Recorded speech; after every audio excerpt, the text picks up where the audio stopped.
2 Reis, capítulo 19, versículo 14 ao 20, diz assim: Ezequias recebeu uma carta das mãos dos mensageiros e a leu. Então Ezequias subiu à casa do Senhor e estendeu a carta diante do Senhor. E Ezequias orou diante do Senhor, dizendo: Ó Senhor, Deus de Israel, que estás entronizado acima dos querubins, somente Tu és o Deus de todos os reinos da terra. Tu fizeste o céu e a terra. Inclina, ó Senhor, os ouvidos e ouve. Abre, Senhor, os olhos e vê. Ouve as palavras de Senaqueribe, as quais ele enviou para afrontar o Deus vivo. É verdade, Senhor, que os reis da Assíria assolam todas as nações e suas terras, e lançaram no fogo os deuses deles, porque não eram deuses, mas objetos de madeira e pedra, feitos por mãos humanas. Por isso os destruíram. Agora, ó Senhor, nosso Deus, livra-nos das mãos deles, para que todos os reinos da terra saibam que só Tu, ó Senhor, és Deus. Então Isaías, filho de Amós, mandou dizer a Ezequias: Assim diz o Senhor Deus de Israel: Eu ouvi a oração que você me fez a respeito de Senaqueribe, rei da Assíria. Agora o versículo 35. Naquela mesma noite, o anjo saiu e matou 185 mil homens no arraial dos assírios. De manhã, quando os restantes se levantaram, lá estavam todos aqueles cadáveres. Podem sentar, por favor. Se nós olharmos aqui essa história é fantástica. Primeiro porque eu gosto muito de história bíblica, né? E toda a história bíblica, ela traz um enriquecimento para nós muito grande. E a história do rei Ezequias é interessante porque lá no versículo 8 já começa a relatar que os reis assírios, que não era só um rei, tinha mais de um rei, e esses reis já vinham tomando as terras de Jerusalém. No 14º ano do governo do rei Ezequias, Jerusalém foi tomada. Então 10 tribos já haviam sido todas tomadas pelos assírios. Assírios é uma terra que hoje pertence à Síria e Iraque. Então já existia ali uma perseguição longa ao rei Ezequias. Porém o rei Ezequias, ele vinha fazendo aquilo que era ao alcance de uma mão humana, ao alcance de um rei humano. Ele vinha fazendo negociações com os reis da época, né, os reis assírios, para que não fosse pesada a mão sobre aquele povo, sobre o povo judeu. Tanto que uma vez é determinado um preço para que o rei Ezequias pague, né, que era o de 10 toneladas de prata e 1 tonelada de ouro. E o rei Ezequias tira todo o ouro da igreja do Senhor. Ele tira do reino, mas ele tira da igreja. Inclusive o ouro que foi retirado era dos portais da casa do Senhor, para tentar parar os reis assírios. O que ele estava fazendo naquele momento? Ele estava agindo conforme as suas próprias forças. Ele estava trabalhando conforme a sua mão podia alcançar. Como um rei, ele tentava negociar as invasões. Até que chega um momento que ele se coloca diante de Deus, até porque, né, esse rei, o Senaqueribe, ele estava acostumado a invadir reinos onde os deuses eram deuses de madeira e de pau, de madeira e de pedra. Eram reis falsos, eram imagens que, na verdade, homens adoravam a demônios. Então, o rei Senaqueribe, ele invadia cidades que não tinham Deus de verdade para libertar o povo. Ele estava acostumado com esses deuses. E ele faz uma afronta ao longo dessas invasões, desses ataques. Os reis assírios vinham fazendo várias ameaças, e principalmente afrontando ao nosso Deus vivo. Até que um dia, o rei Ezequias, ele toma uma decisão diferente.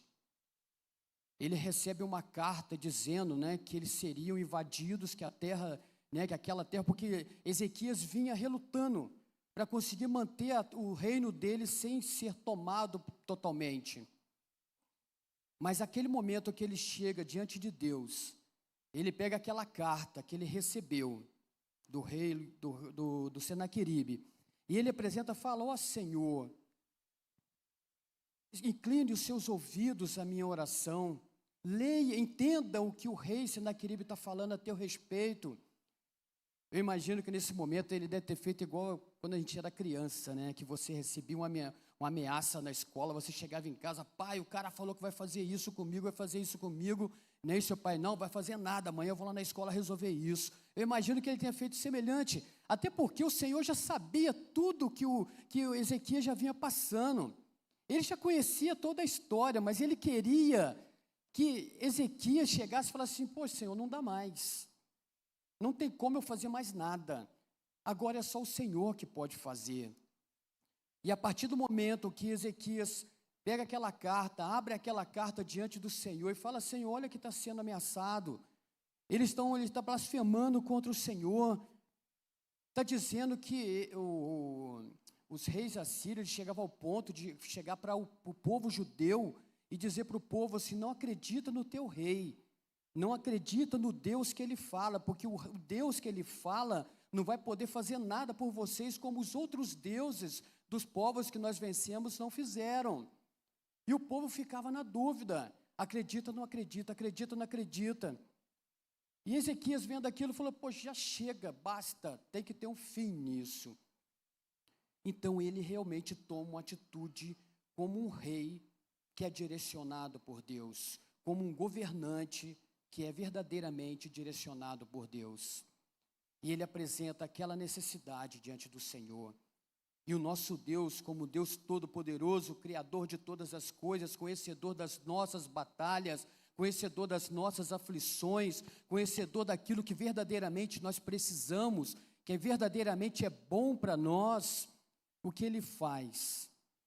Ele envia um exército de um único homem naquela noite, que era um anjo do Senhor. E aquele único homem, único anjo, porque você imagina o quê? Peraí, Ezequias tinha um exército com muitos homens. Se numa única noite ele mata 185 mil soldados, imagina o tamanho do exército que ele tinha, sendo que ele já vinha devastando regiões. E o Senhor, para mostrar que Ele é Deus, que Ele é o verdadeiro general de guerra, que Ele é o verdadeiro general que guerreia por nossas batalhas. Amém, gente? Que é o verdadeiro Deus que toma a nossa dor e carrega a nossa dor com Ele, que não nos deixa sozinho diante da nossa batalha, até diante das nossas fraquezas. Quando eu estava preparando essa palavra, eu fui pesquisar um pouco sobre Elias, porque eu também gosto muito da história de Elias. Eu ia até pregar hoje sobre Elias, mas depois eu fui pesquisar nas minhas pastinhas lá, né, que eu tenho o controle de todas as pregações daqui. E só em dezembro eu preguei 2 vezes falando de Elias. Falei: poxa, Senhor, vou falar de novo na primeira pregação do ano, vou falar, né, de Elias novamente. Me dá outro texto aí. O Senhor me deu esse aqui. Mas Elias é interessante que quando ele entra na caverna para se esconder, Deus chega para ele e fala para ele assim: por que você está aqui, Elias? Aqui. Quer dizer, ele podia falar assim: o que você faz aí, Elias? Mas se ele falasse aí, é sinal que ele estaria de fora da caverna, para o lado de fora da caverna. Mas quando ele fala: o que você faz aqui, é sinal que ele estava dentro da caverna com Elias. Elias estava se escondendo, mas Deus estava lá com ele. E é assim o nosso Deus. Eu não sei o que te traz nessa noite, mas você não está só. O Deus que mandou um único anjo para destruir 185 mil homens que ameaçavam o povo dele lá atrás, é o mesmo Deus que está aqui hoje falando assim: filho, fala para mim a tua luta que eu vou resolver para você. Fala a tua batalha que eu vou desembaraçar para você. Mas ele quer ouvir de você. Se Ezequias lá atrás tivesse apresentado para ele: Senhor, os reis assírios estão ameaçando, invadiram Israel, estão querendo que eu pague tanto meu de ouro, de prata aí, guerreia por mim. Se ele tivesse feito isso lá atrás, mas não, ele tentou resolver pelas suas próprias forças, pelo seu próprio jeitinho. Talvez quando falaram para ele, ó, o pessoal está vindo aí para te pegar, e mandaram uma carta que vai destruir tudo. E que a turma, quando traz isso aí, traz uma carta, não traz só um documento, ele traz também todo o histórico de batalha, fofoca e tudo mais, né? Eleva a moral do inimigo, né? Assim, essa doença aí, gente, ó, não tem cura não, hein? Isso aí está detonando o mundo todo, vai matar geral, a próxima pandemia é essa, não é assim que a turma fala? As pessoas tendem a potencializar o mal. Mas você está devendo isso? Ih, filho, é juros sobre juros. Você está lascado, você não vai conseguir pagar isso não. Aí a gente tem um processador. Esse processador tem uma potência tremenda. Porém, ele trabalha sobre ordens, sobre direcionamentos. Ele acredita naquilo que você fala para ele. Se você fala para o seu cérebro que isso não vai dar certo, não vai dar certo. Se você fala que aquilo vai dar certo, aquilo vai dar certo. É a fé. Porém, nós precisamos dizer para nós mesmos aquilo que queremos e aquilo que acreditamos que vai dar certo. Olha a palavra do Senhor. Eu separei outros textos aqui também.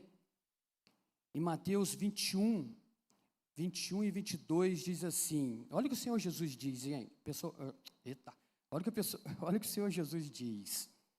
Em verdade eu lhes digo que se tiverem fé e não duvidarem, não somente farão o que foi feito à figueira, mas até mesmo se disserem a este monte, levante-se e jogue-se no mar, assim será feito, e tudo o que pedires em oração, crendo, vocês receberão. É Jesus falando. Mas ele falou há 2000 anos atrás. Opa, essa palavra que está aqui é viva. Ela é atemporal. Não tem tempo para ela, não. Em todos os momentos da nossa vida. Depois vem aqui Mateus 7 e 8. Diz assim, peçam e será dado. Busque e acharão. Batam e a porta será aberta para vocês. Pois todo o que pede, recebe, e o que busca, encontra. A quem bate, a porta será aberta. Se você orar, se você pedir e acreditar no poder do nosso Deus, o mesmo Deus que libertou o povo de Ezequias, vai nos libertar na atualidade. Porém, nós acreditamos num universo de informações que são lançadas, despejadas todos os dias. E tem sido tão bom, né, ficar na frente do celular, vendo um monte de coisa que o pessoal lança, muita informação, umas verdadeiras, outras falsas, e a gente já não sabe mais no que acreditar, e com a tendência de acreditar no pior, a gente sempre olha para a desgraça, sempre acredita no pior, e acaba deixando o agir do nosso Deus de lado. Provérbios 4, 23 a 26 diz: de tudo o que se deve guardar, guarde bem o seu coração, porque dele procedem as fontes da vida. Afaste-se de você a falsidade da boca e mantenha longe de você a perversidade dos lábios. Que os seus olhos olhem direito e as suas vistas se fixem no que está diante de você. Façam plana a vereda dos seus pés, para que todos os seus caminhos sejam retos. E tem uma outra versão, que é nova tradução na linguagem de hoje, acho que é isso mesmo. Diz assim, olha que interessante essa nova versão. Tenha cuidado com o que você pensa, pois a sua vida é dirigida pelos seus pensamentos. Nunca fale mentira, nem diga palavras perversas. Olhe firme para frente, com toda a confiança. Não abaixe a cabeça, envergonhado. Pense bem no que vai fazer e todos os seus planos darão certo. Olha que maravilha, gente, promessa. E mais uma promessa para a gente aí, ó, no livro de Salmos, capítulo 9, versículo 9 e 10.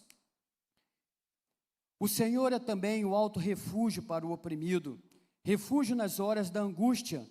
Em ti, pois, confiam os que conhecem o teu nome, porque tu, Senhor, não desampararás os que te buscam. Olha quanta promessa! E nós estamos nos colocando na condição de fragilidade, esperando a movimentação que o homem pode fazer a nosso favor, acreditando em frases e palavras assassinas que não vai dar certo, que você não tem base para isso, que essa prova é muito difícil, que você não tem condições de vencer isso, porque muitas pessoas tentaram e não conseguiram, e a gente acredita. A gente trabalha nós fomos orientados desde a escola a acreditar em números, estatística, né? Os números falam, e esquece do que a palavra fala. Foi o que Ezequias fez. Ele optou por pagar pela liberdade do povo, uma falsa liberdade. E é o que a gente tem feito, a gente tem aceitado o que o homem tem imposto, mas tem esquecido o agir do verdadeiro e único Deus. Eu gostaria que você apresentasse agora, diante do Senhor, aquilo que Ele já conhece, aquilo que é conhecido por Ele conhece, Ele sabe as suas batalhas, Ele sabe a sua dor, a dor física, emocional, Ele conhece tudo, Ele sabe o que você precisa, mas Ele quer que você faça como Ezequias fez, apresente diante dEle, porque Ele quer te entregar a vitória. Se é para guerrear por você, Ele vai guerrear, independente da causa, se é uma causa judicial, se é uma questão financeira, se é uma dependência química, se é uma cura de uma enfermidade, seja o que for, o nosso Deus é quem guerreia por nós. Ah, mas eu estou orando há muitos anos pela libertação de um filho, estou orando há muitos anos pela libertação do meu esposo, da minha esposa. Não desista, porque o nosso Deus é o Deus de milagre, é o Deus que cria situações. O Senhor às vezes falou para mim assim, eu não vou entrar no coração de ninguém para mudar, mas eu posso atender a sua oração criando situações para que essa pessoa enxergue o poder de Deus, o meu poder. É assim que o nosso Deus age. Eu tenho orado nesse sentido pela minha família. Crie situações para que eles venham reconhecer o teu poder. Algumas dessas situações são simples, outras situações são dolorosas, porque alguns virão no amor, mas outros virão na dor. Mas antes sofrer do que perder a salvação. Então, amados, eu convido vocês a vir aqui ao altar do Senhor, apresentar diante do nosso Deus aquilo que é a tua luta. Ele já conhece, mas Ele quer de você. Mas venha como Ezequias veio, ousado, determinado, acreditando no agir de nosso Deus. Ah, é um emprego, é um trabalho que eu preciso, a renovação de um contrato. Ah, eu preciso disso, Senhor, fala comigo. Senhor, desenrola isso para mim. Eu não quero depender de mão humana, eu quero depender só do Senhor. Se for necessário, Ele vai usar uma mão humana. Mas lembrando que Ele é o Deus que age a nosso favor. Apresente diante do Senhor. Ah, não, a minha luta é simples, eu mesmo desenrolo. Não confie nas suas próprias forças, não, irmãos. Você não sabe o que o inimigo está preparando. Acredite verdadeiramente no agir do nosso Deus.